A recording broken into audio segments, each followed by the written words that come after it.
good solid joint here. We went ahead and remember we put these scrap pieces of PVC right in the valleys here and cemented those, and they came back and sanded them nice and smooth. I'll pop this up.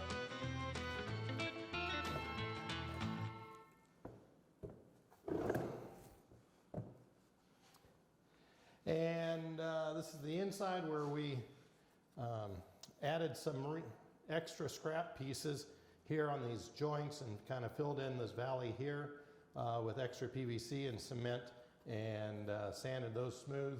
We went ahead and added some landscape adhesive on these joints to get a stronger bond, and also then sealed them with some clear silicone. And then we put a couple little square pieces on the inside here to hold up that joint and sealed it all. We had to fiddle around with this for, probably a couple hours to get this to fit just right. I had to do some sanding and some trimming. We thinned this down a little bit and this wall down a little bit, and the same thing on the building here. And then we ended up, what we discovered was this roof piece right here was interfering with the piece was hitting this piece here. So we actually cut both of those out, and now this can fit freely inside of the building here, and we can get a nice, good, snug fit. So after we trimmed this wall and inside here and did some sanding and so forth, this gives us a nice snug fit. We are going to paint the inside of the roof our kind of off color cream, and then underneath the roof sections on the exterior part are espresso brown. We sanded this, got these all smooth. So our roof is almost ready for the final stuff to go on. I like using this kind of aluminum tape or copper tape to go over the valleys here in the roof, and it's pretty easy to apply, and it just gives us a nice, as you can see, it kind of a nice smooth valley there. So I just take this, do a rough cut, sure that's all clean, and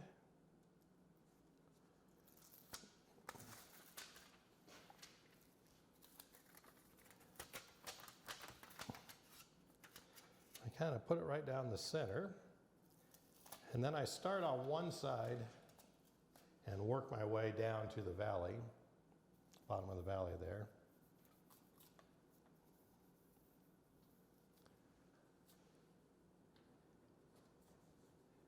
And work out, try and get all the wrinkles out. And then work my way up the other side.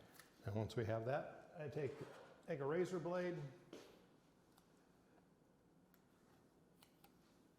the nice smooth valley there. So we'll do the other two, and then we got to paint the inside, and then we'll be ready to put the that ice guard granular across the top so it matches the other side. We did the same thing on the gift shop roof. Being that there were so many pieces there, little pie pieces, I went ahead and just put that tape over the whole thing to give it a little bit more strength. And we've painted the inside, the off-white, the cream, and then the brown. And also, you can kind of see in here, I put a bunch of extra landscape adhesive and some scrap pieces of PVC just to reinforce this top part of the roof, because there's a whole lot of joints going in there, so I wanted to make sure that was reinforced. So the next step will be to put the ice guard on this roof here. So we're going to put the snow guard on the curved roof of the gift shop, and I'll show you how to do that. We went ahead and cut two pieces, and then I'll show you how we you can make the joints disappear. So we just heat this up again.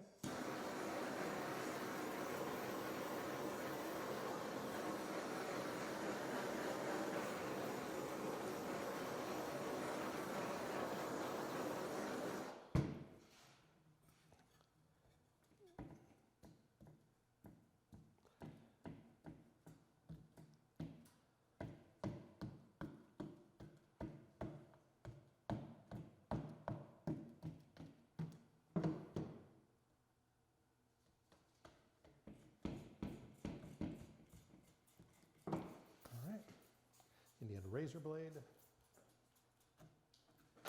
All right, got that. We're gonna heat this up again, hit the edges.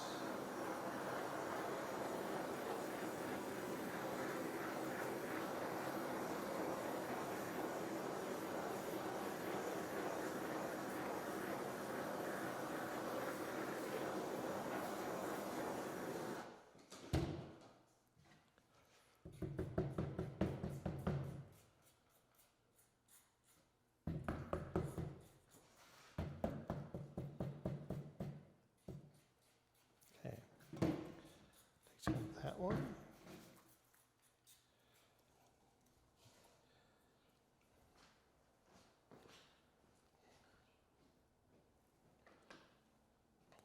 All right, let that cool down, and I think I might just trim a little section out and put a strip in there.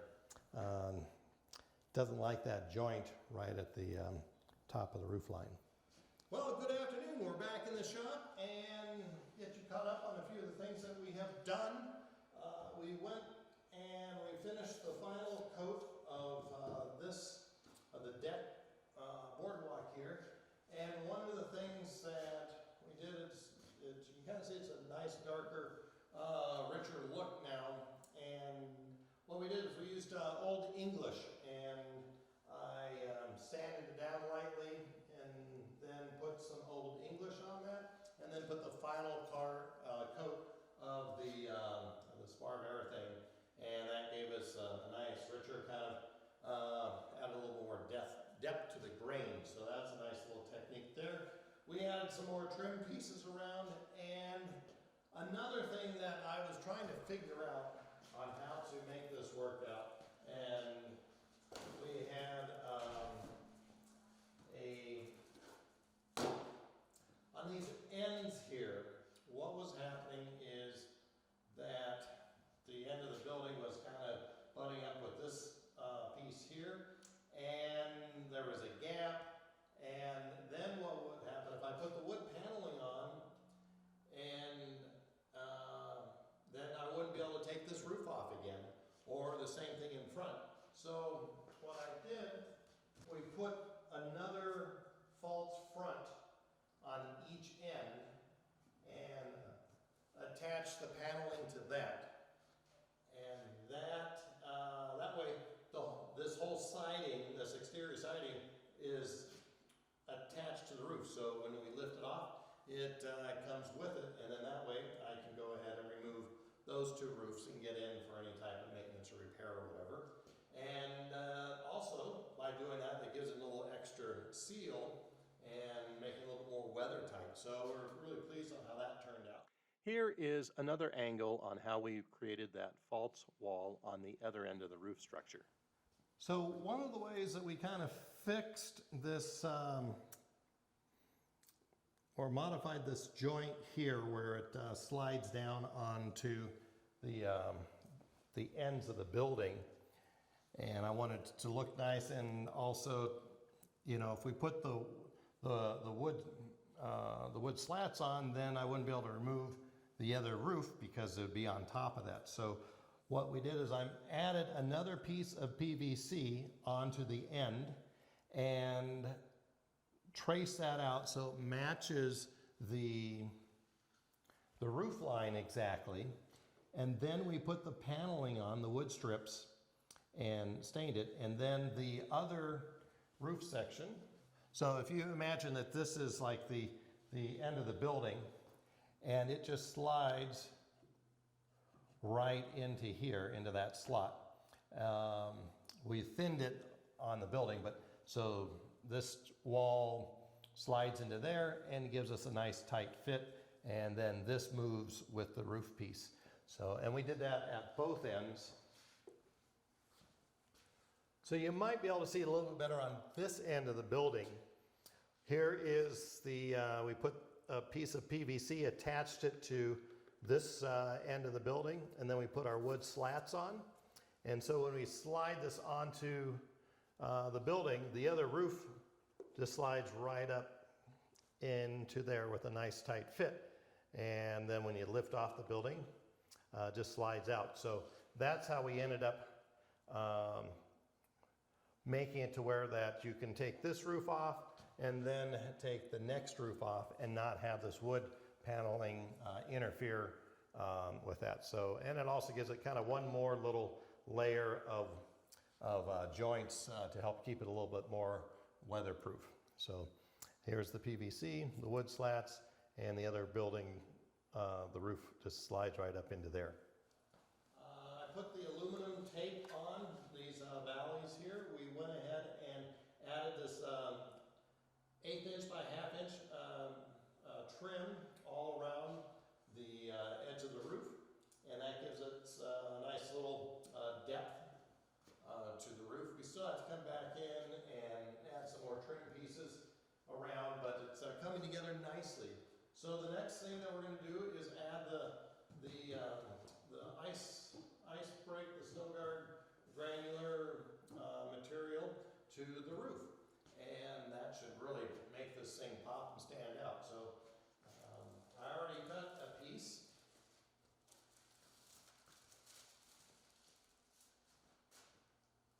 To fit in this section here.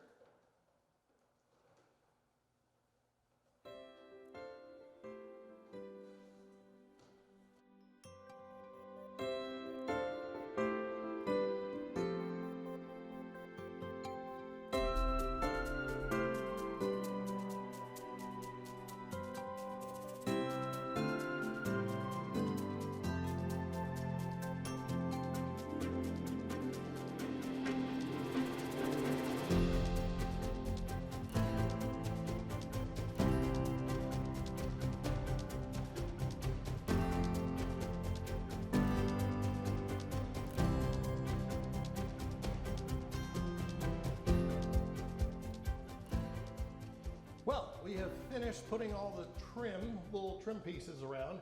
So as we started out here at this end, at the north end of the building, we put the roof trim on to get a nice tight seal where these two sections come together. I put a little accent trim on here and this piece here to cover that joint. And then we did the same thing at this end, and then we put some corner trims on, and the same thing on the back side. So now what's left to do is we'll just put some stain on this, let it dry for a little bit, let it soak in. It's pretty fast. And like I said, we use that little technique with the hot glue gun and the adhesive. So these things are on there really pretty good, and while the rest of that adhesive bonds over the next few hours. But we can go ahead and touch these up with that stain. And once all that's done, then we'll kind of blow everything off, and we'll put a water coat sealer on it, and that should wrap it up. So we'll get some stain going. And we're just using this Bare fast drying water-based wood stain, and this is the espresso color that we've been using.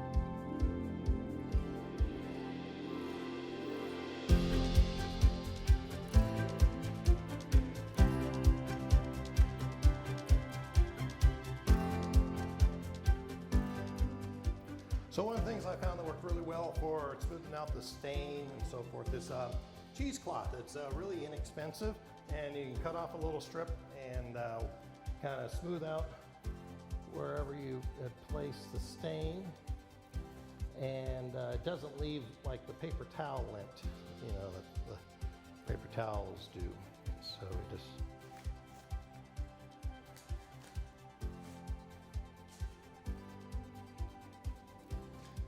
all right, well, we have completed this episode of building the Kleine Scheidegg train station. Once again, I really appreciate you watching. Please like us. Please give us a thumbs up and subscribe to our channel and follow us. And as always, if you have any questions, please contact me at Hawley, Hawley, at TrainLi.com. Be happy to answer any questions. Love your comments.